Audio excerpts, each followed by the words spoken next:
अगर तेल की कीमतें बढ़ती हैं तो सीधा सीधा उत्पादन पे उसका असर पड़ेगा, उत्पादन के दाम बढ़ेंगे और पेट्रोल डीजल की कीमतें बढ़ने से ट्रांसपोर्ट लागत बढ़ेगी। जब ये दोनों लागतें बढ़ेंगी, दोनों तरफ से रेट बढ़ेगा, तो इसका सीधा सीधा असर उपभोक्ता पे पड़ेगा और महंगाई बढ़ेगी, जिससे कि देश की अर्थव्यवस्था के ऊपर भी असर होगा। लेकिन हमारे माननीय प्रधानमंत्री जी ने यह कदम उठाया है एक्साइज ड्यूटी कम करने का। जो अतिरिक्त भार देश पे पड़ रहा था कीमतों को बढ़ाने का या कीमतें बढ़ने का, वो उन्होंने सरकार के ऊपर ले लिया और उसको कम करा, और ये बहुत ही स्वागत योग्य वो है कदम।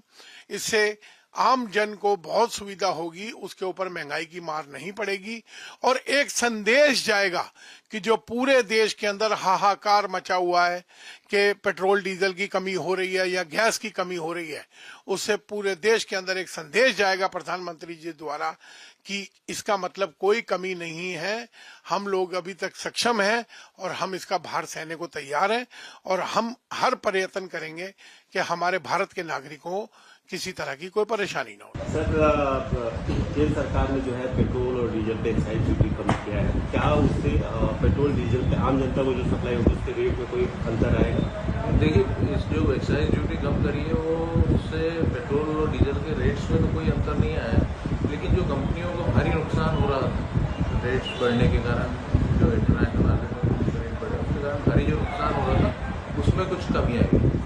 बाकी जो एक आम रेट है वो उनका वही है। तो इससे जो सप्लाई का एक शॉर्टेज बीच में देखा गया कि थोड़ी सी नुकसान हुआ, सप्लाई के लिए थोड़ी जद्दोजहद देखी जा रही थी, तो उसमें अभी स्मूथनेस आएगी क्या? सप्लाई तो बिल्कुल स्मूथ पहले भी थी और अभी भी है। वो कारण जो व्हाट्सएप पे कई अफवाहें फैल गई थी कि पेट्रोल नहीं है, डीजल खत्म होने वाला है, पेट्रोल खत्म होने वाला है, उसके कारण बहुत ज़्यादा लंबी लंबी लाइनें लगी थी, लेकिन सप्लाई का कोई मुद्दा है ही नहीं। सप्लाई तो अभी तक तो बिल्कुल फिलहाल तो बिल्कुल ठीक हो रही है।